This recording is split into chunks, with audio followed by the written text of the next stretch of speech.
यहाँ पर हमारा जो सेंटर है ये 2016 में तैयार हुआ था और किसानों की आमदन बढ़ाने के लिए एग्रीकल्चर के खेती जो करता है परंपरागत किसान, उसमें थोड़ा बदलाव आए। वो बदलाव आने के लिए हमारे जो हॉर्टिकल्चर का बागवानी का जो क्षेत्र है इसमें काफी ग्रोथ की गुंजाइश है। हमारे देश की जो अर्थव्यवस्था, हमारे स्टेट की आर्थिक स्थिति और किसान की आर्थिक स्थिति, उसको बढ़ाने के लिए हम ये प्रयास कर रहे हैं, क्योंकि परंपरा खेती से पीछे हटके हम बागवानी में आए। और इसके अलावा किसानों की आमदन अनेक तरीके से, जैसे फिशरी है और डेयरी है, मधुमक्खी पालन है, ये चीज़ें सब किसान की अर्थव्यवस्था को मजबूत करने के लिए। और आज दुनिया के अंदर जो आर्थिक कंपटीशन है वो हमारा देश एग्रीकल्चर देश है, और देश भी और प्रदेश भी, और इसमें काफ़ी बेरोजगारी दूर हो सकती है देश की, और अर्थव्यवस्था को भी काफ़ी मजबूती इसमें मिल सकती है। इसलिए हम इसको दुनिया के देशों के साथ मिलके हम अपने किसान भाई को फ़ायदा पहुँचाने के लिए ये सेंटर बनाया है। यहाँ से किसान को हम फीड करते हैं। 1 लाख पौधे हर सीजन में हम किसानों को उनको देते हैं, ताकि उनका उत्साह बढ़े और उनकी आमदन बढ़े। और इस करके ये मेले लगाए जाते हैं। मेले हिंदुस्तान के अंदर फसलों के मेले होते हैं। अब देवी का मेला भरेगा, चैत का मेला आएगा। चैत के मेले पे हमारी गेहूं की फसल तैयार हो जाती है, चने की, सरसों की। अगर हम खेतों में जाए चैत के महीने के शुरुआत में, तो सुगंध आती है खेतों से। इतनी सुगंध आती है, अभी इतनी हम कहीं से नहीं ले सकते जितनी खेत में। और जब हमारे खेत में धान की फसल की बाल आती है, उससे पहले अगर खेत में जाएंगे तो फिर भी सुगंध बहुत आती है, ऐसा आते भी यहीं बैठे रहे। तो ये खुशी का विषय है। हमारे यहाँ हमारी जो अर्थव्यवस्था साल में तो हमारी सोनी साड़ी की फसल के साथ साथ बागवानी है, एग्रीकल्चर है और पशुपालन है, जिसके अंदर मच्छी पालन है, ये भी हमारी अर्थव्यवस्था का केंद्र बनेंगे। अभी हमने कृषि क्षेत्र के अंदर आमदन बढ़ाने के लिए हमने एक योजना बनाई है। बागवानी तो है ही है, जितना भी खनन होता है हमारे यहाँ जमुनानगर जिले में, खनन में जितने भी तालाब बने हैं, खड्डे बने हैं, बारिश के दिनों में बारिश का पानी भर जाता है, वहाँ मच्छी पालन की योजना बना रहे हैं। जहाँ हमारा लाडवा क्षेत्र है ये, यहाँ बागवानी की है, क्योंकि कुरुक्षेत्र जिला लग गया ये। और हर जिले के अंदर, अम्बाड़े के अंदर लीची का, और हमारा यहाँ जमुनानगर के अंदर स्ट्रॉबेरी का, और लाडवा में जो आम का राजा, जो फलों का राजा तो आम है। अभी अर्जुन जी जिक्र कर रहे थे 1 लाख रुपए किलो का भी आम है। वो पेड़ भी यहाँ लगा हुआ है, लेकिन आपको ढूंढे से नहीं मिलेगा, वो छुपा रखा है, वो हम प्रदर्शित नहीं करते। लेकिन ऐसे ऐसे पौधे भी यहाँ लगते हैं, लेकिन तैयार करेंगे, तैयार किए जाती हैं, उनकी पौध तैयार की जाती है, जिससे दुनिया के अंदर एक मैसेज आता है, अभी आम जो है वो हिंदुस्तान का फल है। पूरी दुनिया के अंदर इस बात की चर्चा है, भाई आम जो फल है वो हिंदुस्तान का है, यहीं से जाता है सारे देश में। अब तो दुनिया के देश लगाने लगे, लेकिन इसकी शुरुआत यहीं से हुई थी। तो आज का जो एक मेला है ये हम जो साल में मेहनत करते हैं, जो किसान पूरा साल अपनी लगन से अपने पौधे को पालता है, अपनी नस्ल तैयार करता है, कलम से करता है और क्वालिटी से करता है।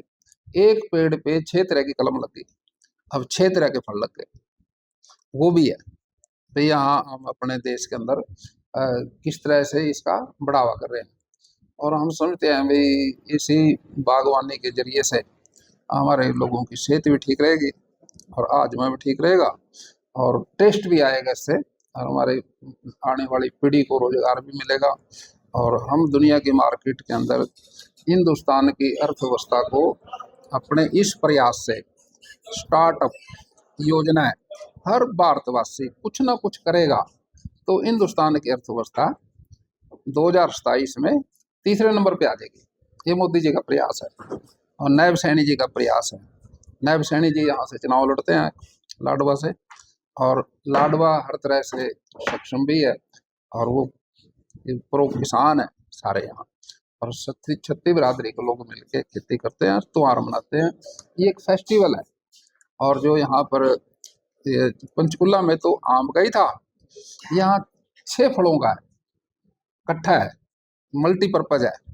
यहाँ हर तरह की नस्ल है, जैसे और फल भी हैं जिसमें लगते हैं, अमरूद है और लीची है, और इसके साथ साथ चीकू है, हैं? चीकू है सर, चीकू है, और भी कई चीजें फल है।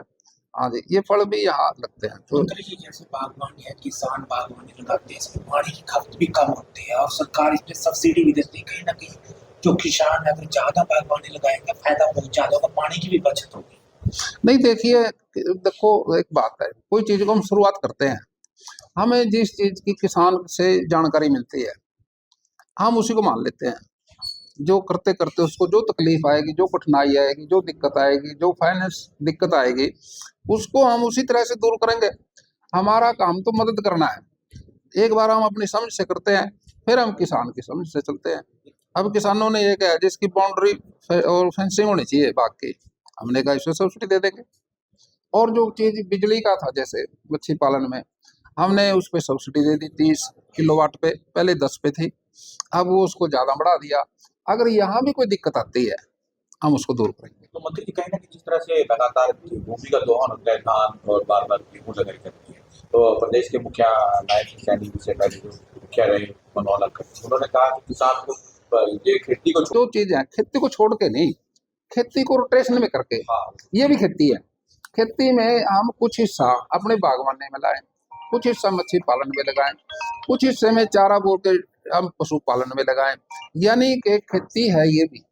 और वो परंपरा खेती जो है उससे थोड़ा सा बदलाव करके हम इसको आगे बढ़ाएं, हर क्षेत्र में बढ़ाएं। एक ही चीज है, एक चीज में हम 6 तरह की खेती करते हैं, एक चीज में बहुत फायदा हो गया, एक में थोड़ा है, एक में थोड़ा है, एक में ज्यादा हो गया, यानी कि वो एक मल्टीपर्पज हो गया।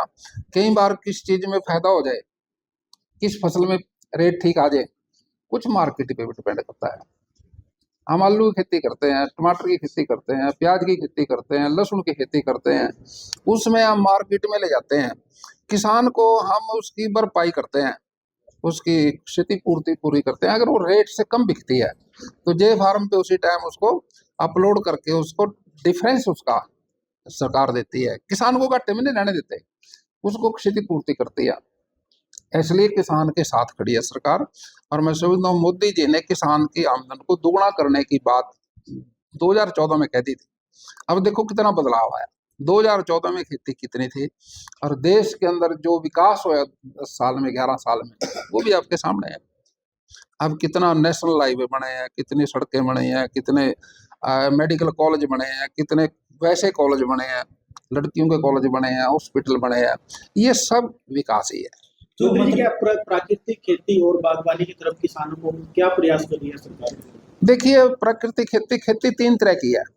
एक तो है रासायनिक खेती, जो खाद से डीएपी, यूरिया, पेस्टिसाइड्स होती है। एक है जैविक खेती। जैविक खेती आप समझोगे जैसे हमारे केंचुए हैं, वो बाहर से आते हैं, वो गोबर से खाद बनाते हैं। एक है प्राकृतिक खेती। प्राकृतिक खेती में केंचुआ है लेकिन वो देसी है, ऑलरेडी जमीन में है, उसका भोजन मिट्टी है, वो गोबर का भी उसका भोजन है, मिट्टी भी खाता है, वो जमीन में रहता है वो, लेकिन उसका जो उसका जो खतरा है वो खाद से घबराता है, डीएपी से, यूरिया से, इसको वो जहर मानता है। इससे बचने के लिए वो जमीन की गहराई में चला जाता है, और जब बारिश आती है तो वो फिर अगर प्राकृतिक खेती हम खाद, डीएपी, यूरिया, पेस्टिसाइड का प्रयोग बंद कर दें तो वो केंचुआ जल्दी से ऊपर आ जाएगा। अब जैसे देसी गाय है, भैंस है, कोई भी पशु है, गोबर करता है ना, वो 2 दिन के बाद आप उस गोबर को, अगर वो कच्ची जगह में है तो पलट के देखो उस गोबर को, उसको पिंड को, उसके नीचे 2 सुराख मिलेंगे आपको। वो कहाँ से, किसने करे सुराख? वो हमारा देसी केंचुआ जो है भोजन लेने के लिए जमीन में से ऊपर आता है, उसका शरीर लंबा है, मुलायम है, वो सुराख करके आता है जमीन में, ऐसे लेप करके आता है, और वो सुराख ऐसे ही रहता है। जब बारिश आती है उसी सुराख से पानी रिचार्ज जमीन में चला जाता है। आपने देखा होगा जो प्राकृतिक खेती करते हैं लोग, उनके खेत में कभी बाढ़ नहीं आती, क्योंकि जैसे पानी बरसेगा वैसे पानी नीचे चला जाएगा, वो जमीन की रिचार्जिंग हो जाएगी। वो प्रकृति है। और देसी गाय हमारे मोदी जी ने और नायब सैनी जी के प्रयास से पहले 2 एकड़ पे जो प्रकृति खेती करेगा उसको एक गाय की सब्सिडी 30,000, अब उसको आगे और बढ़ा दिया। अब 1 एकड़ पे जो प्रकृति खेती करेगा उसको एक गाय 30,000 की सब्सिडी, 4 ड्राम उसको 4,000 रुपए, 3 ड्राम। ड्राम के अंदर 10 किलो गोबर डाल के, ड्राम पानी का भर के, 1.5 किलो उसमें ये जो चने का बेसन है, 1.5 किलो गुड़ और थोड़ी मिट्टी पेड़ के नीचे की, उसको गमा के उससे जीवामृत तैयार होता है। वो हम अपना जीवामृत से खेत के अंदर जो जीवाणु गोबर के अंदर है, करोड़ों करोड़ों जीवाणु है, वो जीवाणु हमारे खेत को ऊर्जा देते हैं और देसी तरह से फसल होगी। ये प्रकृति खेती जो होगी, इसका जो अनाज पैदा होगा वो हमारे मुख्यमंत्री जी ने, नायब सैनी जी ने मंडी घोषित कर दी गुड़गांव में। वहां पर लैब लगेगी। जो किसान भाई ये कहेंगे भाई हमने प्रकृति खेती, हमारा प्रकृति खेती से अनाज पैदा किया, वो लेबोरेटरी में टेस्ट होगा और एक कमेटी बना दी, इसका दोबारा से रेट तय करेंगे। प्रकृति खेती से जो अनाज पैदा होगा वो जरूरी है, जो गेहूं का MSP है उससे ज्यादा ही है, और वो उसका रेट भी ज्यादा मिलेगा। और बचत क्या हो इसमें, खाद की, DAP की, यूरिया की। मैं तो कोशिश करता हूँ भाई 8-10 हजार रुपए की सब्सिडी 1 एकड़ की हम विदेश में देते हैं। हम किसान को, अगर हमारे साथ सहमत हो जाएगा किसान, हम अपनी सरकार से भी अनुरोध करेंगे जो पैसा हम विदेशों में देते हैं वो अपने प्रकृति खेती करने वाले किसान को दे सकते हैं, उससे तो और फायदा हो जाएगा। खाद का पैसा बच गया, एक एकड़ में 1 DAP 2 यूरिया हर फसल में, ये तो हम मानते हैं इतना तो डलते डलता है, ये डलना बंद हो जाएगा, इसका पैसा बचेगा वो किसान के पास चलेगा, तो उससे प्रकृति खेती को बढ़ावा मिलेगा। और जो हम रासायनिक खेती करते हैं इसमें जहरीलापन आ गया, इससे बीमारियां पैदा हो गई, अब कैंसर की बीमारी आ गई और भी बीमारियां बच्चों में आ गई। ये बीमारियां हमारे खाने में आई, अगर हम खाना शुद्ध कर लेंगे इन बीमारियों पे भी अंकुश लगेगा। अंकुश लगेगा तो हमारी सेहत ठीक रहेगी, गबरू बनेंगे हमारे गांव के बच्चे, शहरों के बच्चे नौजवान होंगे, उनकी सेहत ठीक रहेगी। अब हमारे परिवारों में हमारी कीमती चीज तो हमारी संतान है, हम अपने बच्चों के लिए प्रकृति खेती का शुरुआत करनी चाहिए। पहले अपने लिए करें, फिर देश के लिए करें, पहले देश के लिए करें फिर अपने लिए करें, लेकिन फिर भी जहाँ कभी संभव हो हम अपनी प्रकृति खेती शुरू करें और सरकार की जो मदद है वो लें। इससे हमारे देश का अर्थव्यवस्था भी सुधरेगी और विदेशों में जो पैसा जाता है वही बचेगा। बड़ी बात है ये, हम इसको शुरू करने की राणा जी नहीं पड़ेगी, मेहनत करनी पड़ेगी। और ये कैश मतलब क्रॉप है, ये तो हर रोज तैयार होती है, हर रोज मार्केट में जाएगी। बागवानी का सब्जी है, जैसे टमाटर है, मूली है, प्याज है, आलू है, हम ये फसलें कैश क्रॉप में आती हैं। अब इनमें जो हम धीरे धीरे करके अब परंपरा खेती से पीछे हटके अब हम इसको करने लगे हैं। जमीन जो है वो रबड़ तो नहीं है, जमीन तो फिक्स है, जितनी है उतनी रहेगी। आबादी बढ़ी है, आबादी बढ़ी है तो इसकी डिमांड बढ़ेगी, डिमांड बढ़ेगी तो जमीन पे खेती करने वालों के परिवार बड़े हैं। और मैं समझता हूँ भाई ये जमीन जब पहले तो हमारी फ्लैट पे खेती होती थी, अब ओरिजेंटल भी होने लगी है। जैसे बिल्डिंग बनती है ना, पहले तो हमारे घरों में मकान थे, बेड़े थे, अब जगह थोड़ी होगी, अब चबारा बना लिया, चबारे से चालिया साहब, फिर हमारी फसलें भी होने लगी, वो अब तार से बांध के ऊपर ले जाते हैं सीधी, उसमें टमाटर की है, वो दूसरी फसलें हैं, सारी की सारी अब एक मंजिल से दूसरी मंजिल तक। हरियाणा में कितने 1 लाख एकड़ में तो हमने टारगेट रखा। अच्छा, 1 लाख एकड़ का मुख्यमंत्री मोदी जी ने, नायब सैनी जी ने अपने भाषण में ये कहा भाई 1 लाख एकड़ का टारगेट हमने हासिल करना है प्रकृति खेती का। नहीं हो और कितना रही है? ऑनलाइन उसमें 10,000 के करीब अंदाजा था। अभी पिछली बार जो सत्यापन हुआ जी एप्लीकेशन, मतलब ऑनलाइन तो काफी आए, लेकिन सत्यापन करना पड़ता है भाई वास्तव में जो जो खेती कर रहे हैं वो कितने हैं। जी इच्छुक तो हैं लोग, लेकिन करने के इच्छुक तो हैं, लेकिन कर कितने रहे यही जानना चाह रहा हूँ कितने कर वो वास्तव में। अभी पीछा जो है था सत्यापन हुआ था 10,000 के करीब। अच्छा तो मेरा आपसे अनुरोध ये है, अभी 1 लाख तक हम इसको ले जाएंगे। ले जाएंगे। हाँ, मंत्री जी इसमें पता क्या, ये कंपटीशन तो नहीं है, ये तो एक प्रचार है। वैसे प्रचार है, प्रचार प्रसार। हम किसी चीज को अगर जैसे हम किसी आर्य समाज है, वो प्रचार करता है भाई ऐसा नहीं ऐसा करो, ऐसा नहीं ऐसा करो। अब ये हमारी बागवानी का जो एग्रीकल्चर के अधिकारी हैं वो प्रचार कर रहे हैं भाई सेंटर बनाए सरकार ने, 14 सेंटर बनाए हैं ये। वहां पर बहुत तैयार होती है, कुछ 17 बनेंगे वैसे तो, कुछ तैयार होने लग रहे हैं, कुछ 11 के करीब तो वर्किंग में आ गए।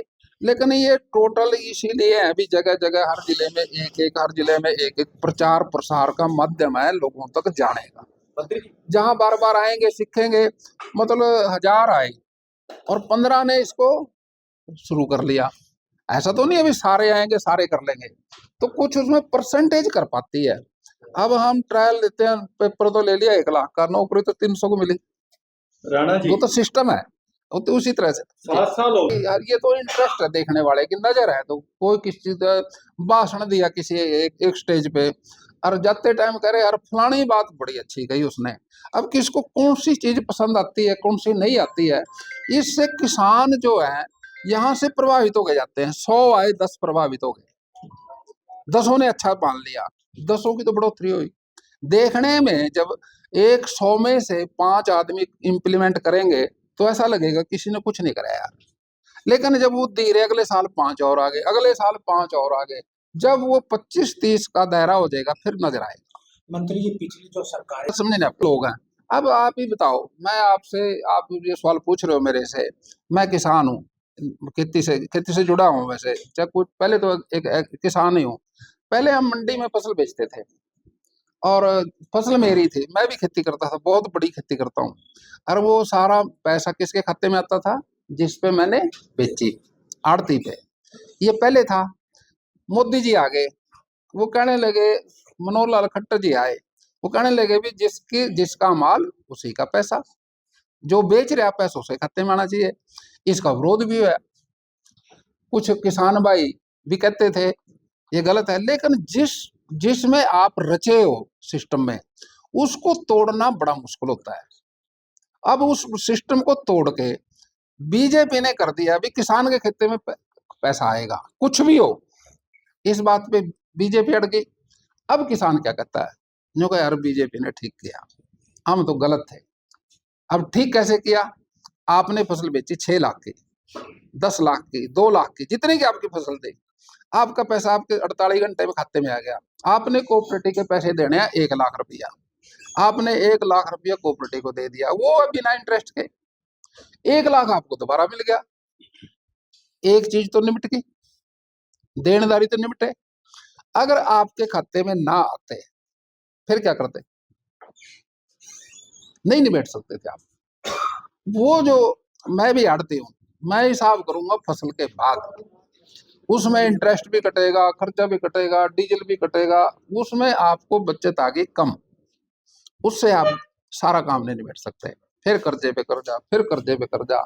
ये किसान को कर्जा मुक्त करने के लिए भारतीय जनता पार्टी ने एक वादा किया था, किसान की आमदन को दुगुना करेंगे, और कर दिया, 100% कर दिया। लेकिन अब दूसरे विपक्ष के लोग कह रहे हैं जी मोदी जी ने किया नहीं। हम ये कह रहे भाई 2014 में किसान की आमदन थी कितनी, जो विरोध करते हैं वो विपक्ष है। विपक्ष है, न्यू का जी हमारे को पता नहीं, जब थारे को पता ही नहीं फिर था ना, एक ही बात का पता भी मोदी जी ने किया नहीं। बात ये नहीं है, बात जानकारी की है। जो किसान समझदार है, जो व्यापारी समझदार है, वो ये कहेगा भी फसलों का जो एमएसपी तय किया वो भारतीय जनता पार्टी ने किया। जब पंजाब इकट्ठा था, कांग्रेस की सरकार थी, गेहूं का रेट 50 पैसे कुंटल बढ़ा था एक बार एमएसपी। अब देखिए ये मजाक था भाई, दूसरी चीजों के रेट बढ़ रहे हैं, किसी ने पूछ लिया जी ये तो रेट आपने कम किया किसान का, देखो किसान तो एसेंशियल आइटम पैदा करता है। भाई एसेंशियल आइटम क्या होती है? जो खाने के काम आए। अब दाल भी किसान पैदा करता है, अनाज भी किसान करता है, तेल भी जो फसलें हैं तेल की वो भी पैदा करता है, दूध भी पैदा करता है। ये तो सारी एसेंशियल होगी, और दूसरी चीजें एसेंशियल नहीं है, उनके रेट बढ़ रहे हैं। लेकिन एसेंशियल चीज का ही रेट बढ़ना चाहिए। पिछली सरकारों में 5 रुपए की चेक कोई भी आप भी जानते हो 5-5 रुपए के तो हमने भी देखे चेक वो तो दूसरी सरकारों में, चलो किसी की बुराई क्यों करें। संदेश देना चाहते हैं भी अपने खेती को अभी रोटेशन में ले आओ, बागवानी भी करो, दूसरी फसलें भी करो, ताकि आपकी अर्थव्यवस्था सुधरे। और मेलों के अंदर जाके जानकारी लो, यहाँ से पौध लो, टेक्नोलॉजी लो। हमारे अर्जुन जी बैठे अपने डिपार्टमेंट एक लाइन कहना चाहूंगा। हाँ जी, ये कुछ आपसे भी बात करेंगे, मेरे समझे दूसरे अधिकारी। मेरा एक सवाल आपसे था। एक सवाल का मैं जवाब देता हूँ। देखिए, किसी पत्रकार मुद्दे ने कहा है कि यहाँ पे कितना प्रचार हुआ। 2016 में ये केंद्र बना था, लगभग 9 साल हो गए इसको बने हुए। और जब ये केंद्र बना था, हमारा मुख्य उद्देश्य है तो टेक्नोलॉजी का प्रदर्शन सारी करना है ही है, जो दिखाते भी आप देखेंगे। तो मेरा सभी से अनुरोध है कि एक बार आप फील्ड में देखें भी क्या क्या नई चीज़ें यहाँ आई। उसके अलावा जब हमने 2016 में किया उस समय हम सिर्फ 10,000 पौधे करीब यहाँ तैयार करते हैं। आज लगभग 1 लाख पौधे हम तैयार कर रहे हैं, और वो सारे बिकते हैं, हम अपने पास ही रखते बिकते हैं। इसका मतलब 10 गुना तो पौधे तैयार होकर जा रहे हैं और लोगों ने अडोप्ट किया है। तो ये इसका प्रमाण है कि आप खुद देखें, नर्सरी जो पहले छोटी होती थी, आज की डेट में वो 2 एकड़ तक फैल गई है। कितने पौधे तैयार है, खुद देखें, जांचें और पहचाने वास्तव में जा रहे हैं, नहीं जा रहे। तो हमें कहने की इसकी जरूरत नहीं है। तो प्रसार बहुत हुआ है, लोगों ने अडॉप्शन शुरू किया है। 1 लाख के आम भी लगा। हाँ, 1 लाख के करीब हमारे उस तरह के पौधे। तो आप जरा देखिए, अच्छी तरह से पहचाने, और फिर आप अच्छी तरह से हमें करते हैं कि अच्छी तरह से कवर करेगी कि बागवानी का ये जो विभाग है और ये जो केंद्र है क्या क्या काम कर रहा है, वो जो अच्छी चीजें उनको प्रचार करेगा। मेरा सवाल है कांग्रेस पार्टी की सरकार जो आई वो कभी संगठन से नहीं बनी। जब भी देश आजाद हुआ था वो भी ट्रांसफर हुई थी सरकार, बनी बनाई सरकार बदल गई थी, कांग्रेस की सरकार आ गई थी। सरकार कांग्रेस का तो संगठन में विश्वास ही नहीं है। वो तो एक परंपरागत पहले से सरकारें से सरकार बनती रही। तो संगठन तो भारतीय जनता पार्टी के देश बन पाएगा? हाँ बन पाएगा? नहीं, देखिए बढ़ पाएगा नहीं बढ़ पाएगा, आप एक बात को समझोगे। गुटबाजी तो है। एक मिनट, आपने एक सवाल पूछ लिया। संगठन 2 तरह से बनता है, या तो ऊपर से या नीचे से। नीचे से बनेगा मेंबरशिप हो के, ऊपर से बनेगा नॉमिनेट हो के। अब या तो ऊपर से बनाए या फिर नीचे से बनाए। नीचे से बनाएंगे तो सदस्यता करें, ऊपर से बनाए तो नॉमिनेट करें। ये ना ऊपर से कर रहे ना नीचे से कर रहे, ये बीच में से कर रहे। गुटबाजी तो फिर गुटबाजी के तो कारण आई है। आज 6 जिलों के कार्यालय का उद्घाटन वर्चुअल माध्यम से जेपी नड्डा जी करते हैं, भाजपा के 6 जिले। हाँ, एक जिले में मैं करूंगा झज्जर जाके, आप 4 बजे मेरी भी ड्यूटी लगी है। ये भारतीय जनता पार्टी का संगठन तो बैठने के लिए जगह चाहिए, जहां आके लोग बैठे हैं और अधिकारी बैठे हैं, वो ऑफिस होना चाहिए। कांग्रेस का कोई ऑफिस नहीं है।